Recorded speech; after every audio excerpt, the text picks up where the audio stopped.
जो भी सरकारें आई हैं 2014 के बाद धड़ल्ले से जमीन को मतलब दूसरों के हाथ में ट्रांसफर कर दिया जा रहा है। रातों रात 21 लाख एकड़ जमीन जो भूमि बैंक में डाल दिया गया है, अब उसको सरकार जहां जिसको चाहेगी ऑनलाइन उसको हस्तांतरण कर रही है। जल जंगल जमीन संबंधी जो सुरक्षा कवच है CNT एक्ट, उसको खत्म करने में तुले हुए हैं। SPT एक्ट को खत्म करने में तुले हैं। 5वीं अनुसूची में जो राइट्स है आदिवासी समाज को, उस राइट्स को खत्म करने में तुले हुए हैं।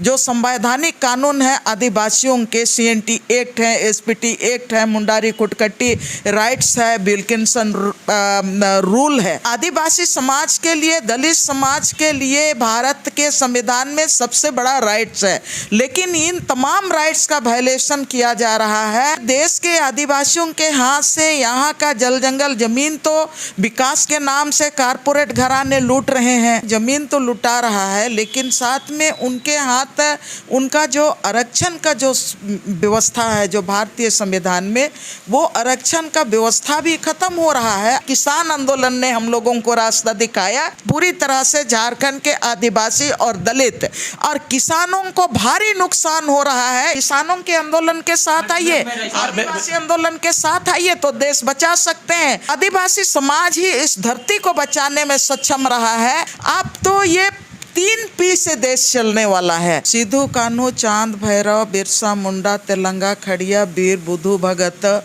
इन लोगों ने जो अपने गांव में अपना राज का सपना देखा था, वो सपनों का राज आज कहीं नहीं दिख रहा है। जैसे राष्ट्रपति रामनाथ कोविंद जब बने थे तो SC/ST एक्ट को कमजोर किया गया था हाई कोर्ट के द्वारा, उसी तरह से द्रौपदी मुर्मू को राष्ट्रपति बना करके जल जंगल जमीन पर कब्जा करने की साजिश रची जा रही है। इन सभी मसलों पर हम बात करेंगे। हमारे साथ में है सामाजिक कार्यकर्ता हैं और लंबे वक्त तक अखबार में अपना आर्टिकल लिखे हैं, आंदोलन किए हैं आदिवासियों के लिए। दयामणि वारला जी हैं। मैडम, आदिवासियों की क्या स्थिति है झारखंड में खास करके? झारखंड में आदिवासियों के जहाँ तक स्थिति का सवाल है, तो झारखंड अलग राज्य जिन सपनों के साथ आदिवासियों ने संघर्ष किया था, झारखंड अलग राज्य की लड़ाई लड़ा था, एक लंबा लड़ाई, और लंबा लड़ाई लड़ने के बाद झारखंड अलग राज्य मिला। लेकिन आदिवासियों का जो अबू हातुरे अबू आराइज यानी हमारे गांव में हमारा राज का जो सपना था, जिस सपना को हमारे जो आदिवासी समाज के जो हमारे नायक रहे हैं, सिद्धू कान्हू, चांद भैरव, बिरसा मुंडा, तेलंगा खड़िया, वीर बुद्धू भगत, इन लोगों ने जो अपने गांव में अपना राज का सपना देखा था, वो सपनों का राज आज कहीं नहीं दिख रहा है।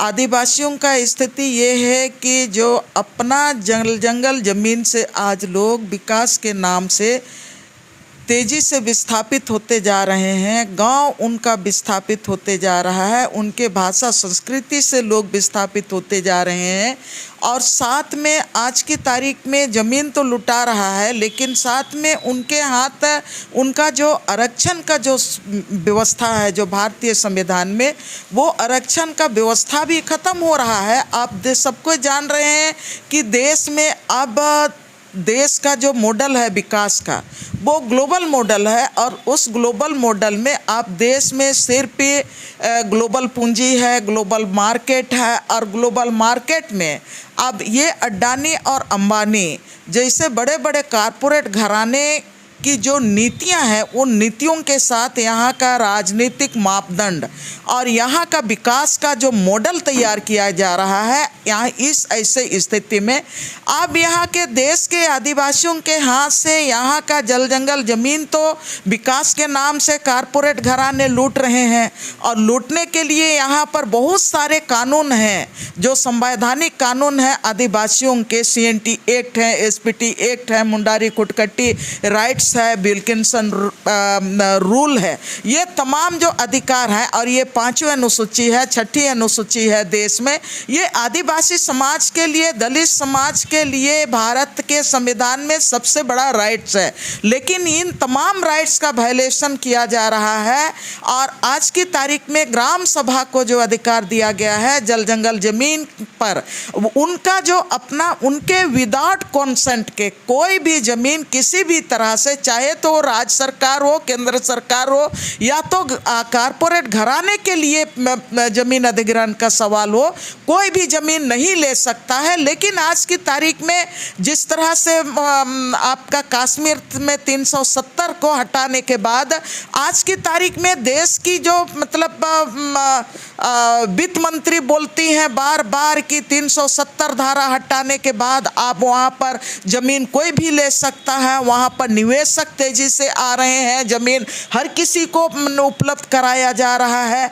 तो अब लोग पूरी तरह से पूरा जोर लगा दिए हैं कि झारखंड जो 5वीं अनुसूची का क्षेत्र है, यहाँ से आदिवासियों के जितने भी कानून हैं, जल जंगल जमीन संबंधी जो सुरक्षा कवच है CNT एक्ट, उसको ख़त्म करने में तुले हुए हैं, SPT एक्ट को ख़त्म करने में तुले हैं, 5वीं अनुसूची में जो राइट्स है आदिवासी समाज को, उस राइट्स को ख़त्म करने में तुले हुए हैं।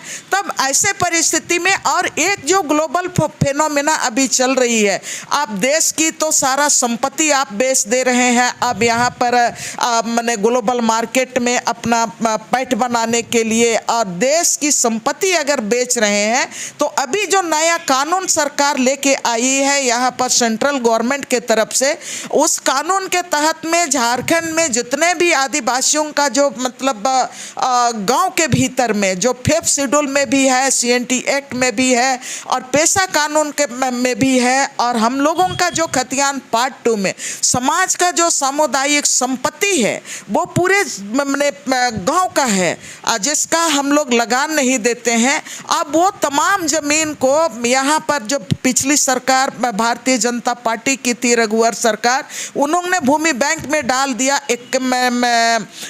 21 लाख एकड़ ज़मीन को। अब उस 21 लाख एकड़ ज़मीन जो भूमि बैंक में डाल दिया गया है, अब उसको सरकार जहां जिसको चाहेगी ऑनलाइन उसको हस्तांतरण कर रही है। और ज़मीन का जो मैंने पूरे देश में जो लैंड रिकॉर्ड मॉडर्नाइजेशन कार्यक्रम चल रहा है, इससे पूरी तरह से झारखंड के आदिवासी और दलित और किसानों को भारी नुकसान हो रहा है। इसलिए कि जो लैंड रिकॉर्ड का मतलब यहाँ पर ऑनलाइन कर दिया गया है, मॉडर्नाइजेशन कार्यक्रम जो चल रहा है, उसमें ज़मीन का रिकॉर्ड ऑनलाइन होने के बाद आदिवासियों का ज़मीन, आदिवासी इलाके का ज़मीन, जो आदिवासी समुदाय का जो सामुदायिक धरोहर है, वो ज़मीन पर मतलब दलाल या तो जो पूंजीपति लोग जिनको जहां पर चाह रहे हैं, अभी जो सिंगल विंडो सिस्टम सरकार बना के रखी है, उसके तहत में धड़ल्ले से ज़मीन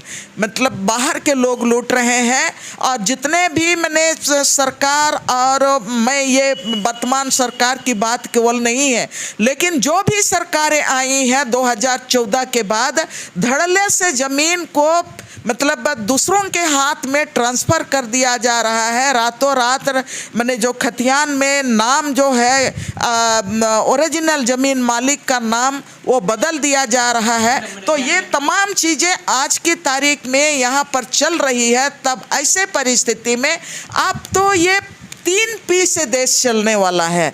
3P वो निजीकरण के हाथ में तमाम चीज़ों को सौंप दे रही है। 3P का मतलब मैडम पब्लिक प्राइवेट पार्टनरशिप, ये है आपका निजीकरण के दिशा में। अब रेलवे का निजीकरण हो गया है, रोड का निजीकरण हो गया है, रेलवे ट्रैक्स का निजीकरण हो गया है। तब ऐसे परिस्थिति में यहाँ के युवाओं का नौकरी खत्म हो रहा है, जल जंगल जमीन तो खत्म हो रहा है, तो अब यहाँ के लोगों का, नैयाओं का नौकरी भी खत्म हो रहा है। तो आप जो पूछ रहे हैं कि यहाँ के लोग मतलब उनके अधिकार का क्या हो रहा है, तो यहाँ के अधिकार का तो पूरी तरह से वायलेशन हो रहा है। और आप जहाँ से शुरू किए हैं बात कि राष्ट्रपति अभी मतलब माननीय द्रौपदी मुर्मू बनी है, जो इस राज्य की राज्यपाल भी रही हैं, लेकिन जब वो राज्यपाल थी तो भी यहाँ पर CNT एक्ट SPT एक्ट में चेंज करने की कोशिश की गई थी। ये अलग बात है कि 250 संगठन यहाँ पर दिन रात मतलब मेहनत किया और रघुवर सरकार जो CNT एक्ट में संशोधन के खिलाफ में मतलब हम लोगों ने विरोध किया, संघर्ष किया। तमाम जो विपक्षी पार्टियां थी, सामाजिक संगठन और सांस्कृतिक संगठन, सारे लोग हम लोग मिल के संघर्ष किए, तो रघुवर दास को मतलब वापस करना पड़ा। ये हम जानना चाह रहे हैं कि रघुवर दास जब पिछली सरकार में थे तो उन्होंने भूमि बैंक में बहुत सारे ज़मीन को डाल दिया था। ये सरकार क्या कर रही है आदिवासियों के लिए अभी हेमंत सोरेन? देखिए, ये सरकार की बात जहाँ तक आप सवाल कर रहे हैं तो सवाल तो पूरा नहीं है, आपने मुझको बोलने पूरा करने ही नहीं दिया। जब आप एक पाइपलाइन लगाते हैं तो ऐसा नहीं है कि 2 दिन में आपका उस पाइपलाइन को उखाड़ के आप विकास का दूसरा मॉडल तय करेंगे। इसलिए कि हम लोग जो चीज़ को हम लोग देख रहे हैं, अब तमाम नीति ही बदल दिए हैं, तमाम नीति व्यवस्था बदल दिए हैं। तो ये सरकार, हेमंत सरकार अभी आके तुरंत आपका हर चीज़ को पलट नहीं ना सकती है। उसके लिए आपको अब बहुत तैयारी कर रही है और बहुत सारे चीज़, जैसे कि अब यहाँ पर क्षेत्रीय भाषा को मस्ट कर दिया है। तो क्षेत्रीय भाषा को मस्ट कर दिया है सभी मतलब विभाग में, जो क्षेत्रीय भाषा जानेंगे वही वहाँ पर नौकरी करेगा। तो आहिस्ते आहिस्ते करके वो अपना एक जगह बनाने की कोशिश कर रहा है। तो आप जो सवाल कर रहे हैं कि ये वर्तमान सरकार क्या कर रही है, तो वर्तमान सरकार समय के साथ आस्ते आस्ते करके करेगी। और हम लोगों का मांग है कि लैंड बैंक को पूरी तरह से खारिज करे और जो हमारा गांव का जो संपत्ति है, गांव का जो हमारा ट्रेडिशनल राइट्स है, उस ट्रेडिशनल राइट्स को वो बरकरार रखे।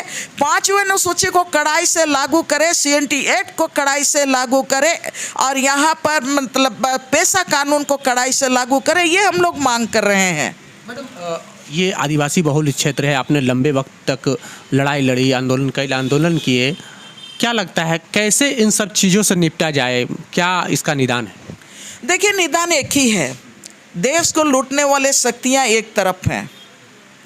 अब देश में जिनका हक पर हमला हो रहा है, दलित हो, आदिवासी हो, मेहनत कश वर्ग है, वो जब तक एक साथ नहीं आएंगे और एक साथ आवाज़ नहीं उठाएंगे, संभव नहीं है कि हम आसानी से इन तमाम चीज़ों को रोक पाएँ।